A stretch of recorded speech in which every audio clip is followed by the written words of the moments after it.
نحمدہ و نصلی علی رسول الکریم اما بعد اعوذ باللہ من الشیطان الرجیم بسم اللہ الرحمن الرحیم من اجل ذالک کتبنا علی بنی اسرائیل انہ من قتل نفسا بغیر نفس او فساد فی الارض فکأنما قتل الناس جميعا ومن احیاها فکأنما احیا الناس جميعا وَلَقَدْ جَاءَتْهُمْ رُسُلُنَا بِالْبَيِّنَاتِ ثُمَّ إِنَّ كَثِيرًا مِّنْهُمْ بَعْدَ ذَلِكَ فِي الْأَرْضِ لَمُسْرِفُونَ إِنَّمَا جَزَاءُ الَّذِينَ يُحَارِبُونَ اللَّهَ وَرَسُولَهُ وَيَسْعَوْنَ فِي الْأَرْضِ فَسَادًا أَن يُقَتَّلُوا أَوْ يُصَلَّبُوا أَوْ تُقَطَّعَ أَيْدِيهِمْ وَأَرْجُلُهُم مِّنْ خِلَافٍ أَوْ يُنفَوْا من الارض ذلك لهم خزي في الدنيا ولهم في الآخرة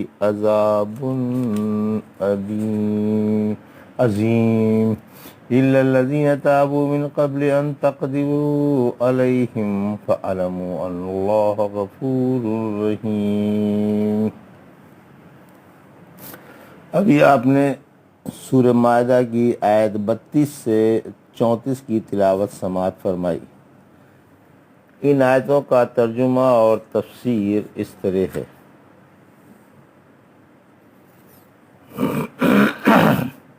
من اجل ذالک کتبنا علی بنی اسرائیل انہ من قتل نفسا بغیر نفس او فساد فی الارض فکأنما قتل الناس جميعا ومن احیاها فکأنما احیا الناس جميعا ولقد جاءتهم رسلنا بالبینات ثم ان کثیرا منهم بعد ذلك فی الارض لمسرفون۔ آیت 32۔ انما جزاء الذین یحاربون اللہ ورسولہ ویسعون فی الارض فسادا ان یقتلوا او یصلبوا او تقطع ایدیہم وارجلہم من خلاف او ینفوا من الارض ذلك لهم خزي في الدنيا ولهم في الآخرة عذاب عظيم۔ آیت 33۔ إلا الذين تابوا من قبل أن تقدروا عليهم فاعلموا أن الله غفور رحيم۔ آیت 34۔ ترجمہ۔ اسی وجہ سے ہم نے اسرائیلیوں پر لکھ دیا کہ جس نے کسی کو بغیر کسی جان کے یا ملک میں فساد کرنے کے لیے قتل کیا تو گویا اس نے تمام لوگوں کو قتل کیا، اور جس نے اسے زندہ رہنے دیا گویا اس نے سب لوگوں کو زندہ رہنے دیا۔ بلا شبہ یہودیوں کے پاس ہمارے رسول روشن درینے لے کر آ چکے، پھر اس کے بعد بھی ان میں سے بہت سے لوگ ظلم و زیادتی ہی میں مبتلا رہے۔ ان کی جزا جو اللہ سے اور اس کے رسول صلی اللہ علیہ وسلم سے جنگ کرتے ہیں اور زمین میں فساد مچاتے پھرتے ہیں یہی ہے کہ انہیں قتل کیا جائے یا پھانسی دے دی جائے، یا ان کے ہاتھ پاؤں الٹے سیدھے کاٹے جائیں، یا وطن سے جلا وطن کر دیے جائیں۔ یہ ان کی دنیوی رسوائی ہے اور آخرت میں ان پر بھاری عذاب ہوگا۔ مگر جنہوں نے اس سے پہلے کہ تم ان پر قادر ہو توبہ کر لی تو یقین مانو حق تعالی خطا پوش مہربان ہے۔ یہ ترجمہ تھا آیت 32 سے 34 کا۔ تفسیر۔ آیت 32۔ انسان پر انسانیت کا احترام واجب۔ چونکہ قابیل نے اپنے بھائی حابیل کو ظلم و زیادتی سے قتل کر ڈالا تھا، اس لیے حق تعالیٰ نے فرمایا کہ اسی وجہ سے ہم نے اسرائیلیوں کی شریعت میں یہ قاعدہ مقرر کر دیا کہ جس نے کسی کو بلا قصاص و فساد کے ناحق قتل کیا گویا اس نے تمام انسانوں کو قتل کیا، کیونکہ اس کی نگاہ میں ہر شخص مقتول ہی کی طرح ہے، کیونکہ اس کی نگاہ میں انسانیت کا احترام ہی نہیں، اسی لیے وہ ہر انسان کو اسی نگاہ سے دیکھے گا، اور جس نے انسانیت کا احترام کیا اور قتل کو حرام سمجھا تو اس اعتبار سے تمام انسان اس کے ہاتھ سے محفوظ رہیں گے۔ ابو ہریرہ فرماتے ہیں میں عثمان کے پاس ان کے محاصرے کے وقت آیا اور آپ سے آپ کی مدد کی درخواست کی۔ فرمایا ابو ہریرہ کیا تمہیں یہ گوارا ہے کہ تم تمام لوگوں کو مجھ سمیت قتل کر ڈالو؟ میں نے کہا نہیں۔ فرمایا اگر ان میں سے تم نے کسی ایک شخص کو بھی قتل کر دیا گویا تم نے سبھی کو قتل کر ڈالا، لہٰذا واپس ہو جاؤ، میری یہی مرضی ہے۔ اللہ تم کو اجر دے اور گناہوں سے بچائے۔ چنانچہ میں چپ چاپ واپس آ گیا۔ ابن عباس اور نفس کا زندہ رہنے دینا یہ ہے کہ کسی ایسے ایک شخص کو بھی قتل نہ کیا جائے جس کا قتل اللہ نے حرام فرما دیا ہے۔ گویا انسان نے اپنے اس فعل سے تمام لوگوں کو زندہ رہنے دیا، یعنی قتل ناحق کے رکنے سے تمام لوگ محفوظ و سلامت رہتے ہیں۔ ارباب اسراف کو دھمکی۔ پھر فرمایا ان کے پاس ہمارے رسول روشن دلائل لے کر آ گئے، پھر بھی ان میں سے بہت سے لوگ مصرف ہیں۔ اس آیت میں مصرفوں کے لیے زجر و توبیخ ہے کہ جاننے کے باوجود حرام کاموں میں ڈوبے ہوئے ہیں۔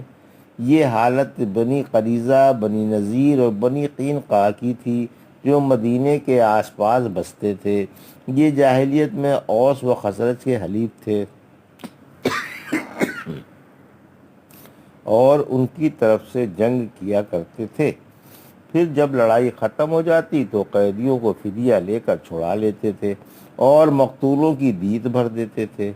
سورہ بقرہ میں ان کے اس فعل کی مذمت بیان ہو چکی ہے۔ آیت 33 شرارت پسندوں اور باغیوں کی سزا۔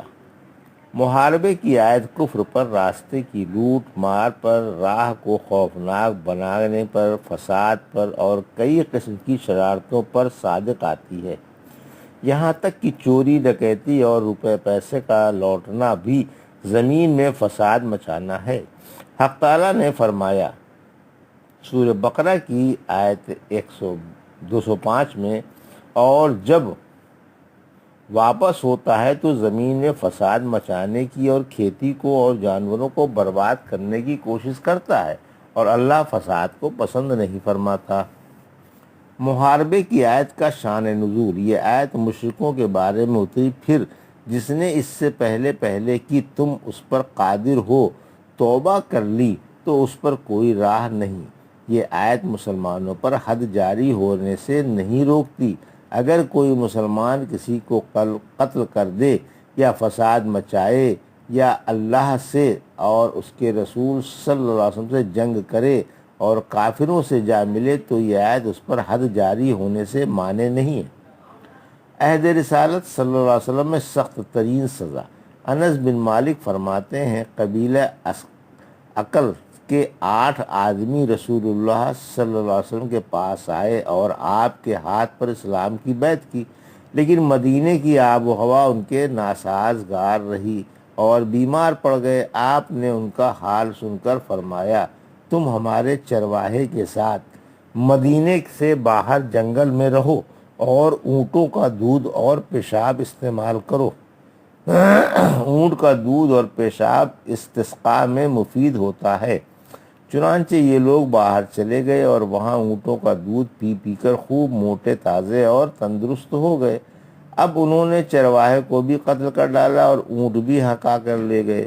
جب آپ کو یہ خبر پہنچی تو آپ نے ان کے تعاقب میں لوگوں کو دوڑایا، چنانچہ وہ گرفتار کر کے لائے گئے اور آپ کے حکم سے ان کے الٹے سیدھے ہاتھ پاؤں کاٹے گئے اور آنکھوں میں گرم گرم سلائیاں پھیری گئیں، پھر دھوپ میں ڈال دیے گئے یہاں تک کہ ایڑیاں رگڑ رگڑ کر مر گئے۔ پھر فرمایا انہیں قتل کیا جائے یا پھانسی دی جائے، الٹے سیدھے ہاتھ پاؤں کاٹے جائیں یا جلا وطن کیا جائے۔ جو مسلمان پر ہتھیار اٹھائے اور راستے خطرناک بنا دے، امام کو اختیار ہے خواہ اسے قتل کر ڈالے یا پھانسی دے دے یا ہاتھ پاؤں کاٹ ڈالے۔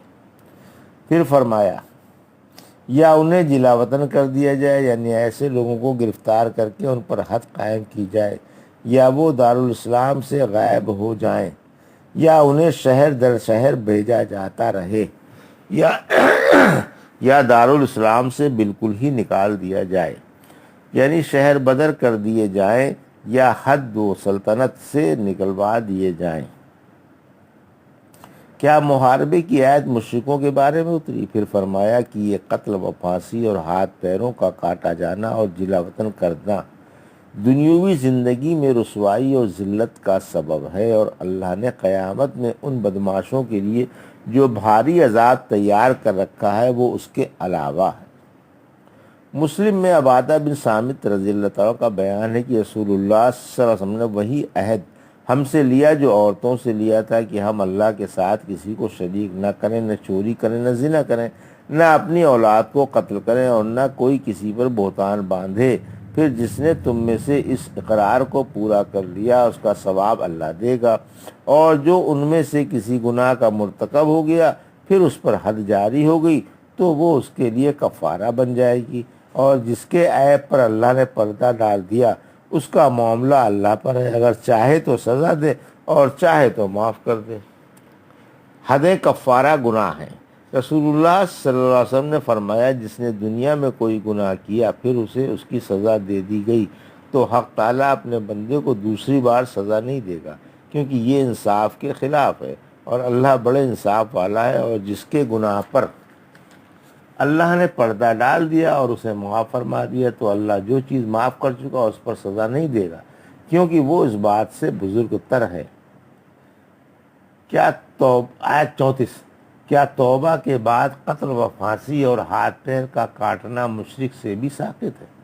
اگر اس سے مشرک مراد ہیں تو ظاہر ہے کہ اگر مسلمان محارب مراد ہیں تو ان سے قتل و پھانسی اور پاؤں کا کاٹنا ساقط ہو جائے گا، پھر کیا ہاتھ بھی نہیں کاٹا جائے گا؟ ظاہر آیت تو نفی ہی کرتی ہے، اور صحابہ رضوان کا عمل بھی اسی پر ہے۔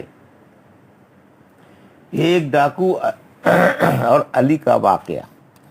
لئیس رحمۃ اللہ علیہ فرماتے ہیں موسیٰ بن اسحاق مدنی نے بیان کیا کہ آپ ہمارے امیر تھے کہ علی اسدی نے جنگ کی فساد مچایا، ڈاکہ ڈالا، خون بہایا اور مال لوٹا۔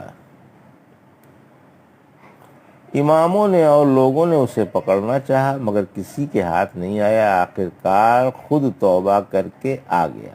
بات یہ تھی کہ اس نے ایک شخص سے یہ آیت سنی، سورہ زمر کی آیت 53، آپ فرما دیں کہ اے میرے بندو جنہوں نے اپنے اوپر اسراف کیا ہے اللہ کی رحمت سے نا امید نہ ہو، یاد رکھو اللہ تمام گناہ معاف فرما دیتا ہے کیونکہ وہ خطا پوش و مہربان ہے۔ یہ اس کے پاس کھڑا ہو کر کہنے لگا کہ اے اللہ کے بندے پھر یہ آیت دہرا دے۔ قاری نے پھر یہ آیت پورے اطمینان سے پڑھی، علی پانی پانی ہو گیا، تلوار میان میں ڈال دی اور سچے دل سے توبہ کر لی۔ صبح کے وقت مدینے میں داخل ہوا، غسل کیا، پھر مسجد نبوی میں آ کر صبح کی نماز پڑھی، پھر ابو ہریرہ رضی اللہ عنہ کے پاس ان کے اصحاب کے درمیان اندھیرے میں بیٹھ گیا۔ جب اجالا ہوا تو لوگوں نے اسے پہچانا اور پکڑنے کے لیے جھپٹے، بولا تم مجھے پکڑ نہیں سکتے، میں تمہارے قابو میں آنے سے پہلے توبہ کر کے آیا ہوں۔ ابو ہریرہ رضی اللہ عنہ نے کہا یہ ٹھیک کہتا ہے، اور اس کا ہاتھ پکڑ کر مروان کے پاس لائے۔ مروان عہد معاویہ میں مدینے کے حاکم تھے۔